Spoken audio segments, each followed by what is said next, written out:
Насколько важны гаджеты в век передовых информационных технологий? В здании ЛТУМЭН впервые прошла дискуссионная экспериментальная площадка «Отцы и дети», в которой приняли участие представители двух разных поколений. На заседании обсудили тему «Роль социальных сетей в нашей жизни». Дебаты провели с целью проверить уровень публичного выступления и расширить кругозор в разных аспектах жизнедеятельности, которая, как считает одна из сторон, необходима в наше время. Мероприятие было посвящено взаимопониманию взглядов разных сторон и получению опыта не только у взрослых, но и у детей.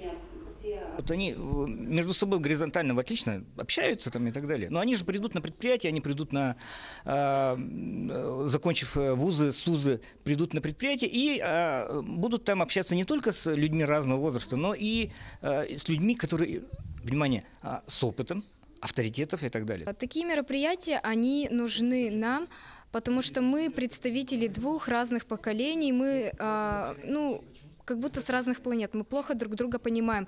И поэтому такие дискуссионные площадки, они необходимы. Как таковой оппозиции прямо не было. Мы были солидарны, просто высказывали это немного в других формах.